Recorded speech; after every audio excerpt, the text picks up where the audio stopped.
So it looks like gamers basically made Nvidia give up. We don't really even see a big push. There's a new GPU that's coming out, the 4060 16 gigabytes, 4060 Ti.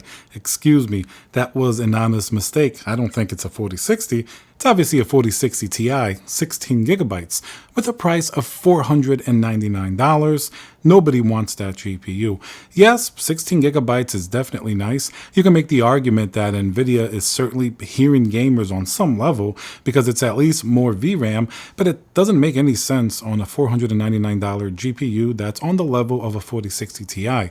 Rasterization performance likely isn't all that much better unless it's a very VRAM bottlenecked case when you're talking about comparing it to the 4060 Ti at $399.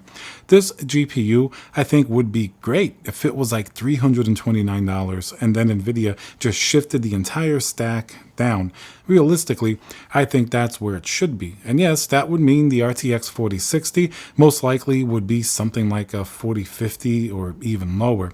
Let's face it, that's what Nvidia kind of did this generation. They messed with all of the traditional products that we're used to based on their specs and where they fall on the performance, and the prices stayed high and gamers really made Nvidia retreat where they're barely even talking about this GPU. And now let's hear a word from our sponsor, VIP-CDKdeals.com, a Windows 10 Pro CD key. Add to cart, you put in code CC20. This will also work on Windows 11. You want to go into your settings in Windows, change and adjust your CD key, click activate, and now let's go back to the video. And listen, if you want proof, you don't really even have to go too deep into the numbers. You don't have to know the hardware specifications, how all of, the VRAM, the memory bus, everything is considerably less than you would get on a traditional like 60 class card in the past.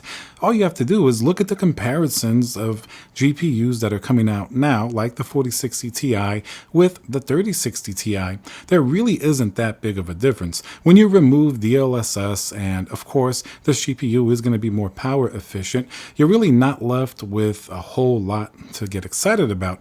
A lot of games actually perform very close. It's not really all that big of a difference. So gamers aren't making Nvidia sort of just be silent and retreat because they forced them. It's just that Nvidia is releasing products that gamers don't even care about. It went from gamers being excited about Nvidia products. You can say the 4090 maybe was exciting for a lot of people. And then gamers just having a lot of, maybe anger towards the pricing that Nvidia was putting out.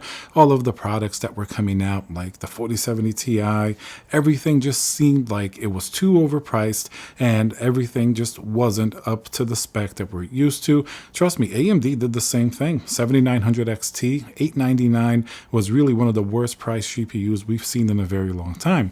Now, gamers aren't as much angry with the Nvidia GPUs that are coming out. They've reached a level where they just, probably just don't care. And that's even worse, I think, than when people are angry, because when they're angry, at least they're passionate and they want to sort of change it and go back to where it was.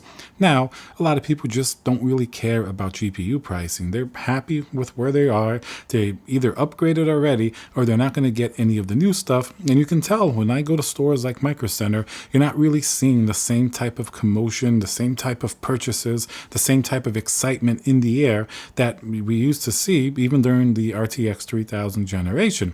And you just see a lot of these GPUs and a lot of stock. The stores say they're not really selling them. You see discounts and sales and things like that. But even that's not been enough in order to get gamers just to buy GPUs.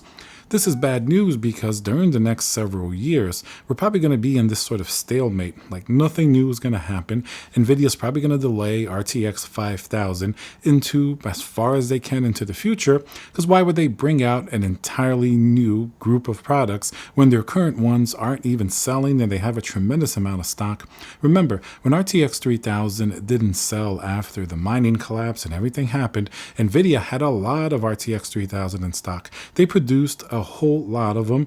The demand truly was high for several years, and then they just had so many to get rid of. By now, it seems like most 3000 series GPUs have kind of like found a home, or at least they not really that many out in sort of the inventory. Now, you're definitely starting to get a lot of RTX 4000, and that's not really good for the future.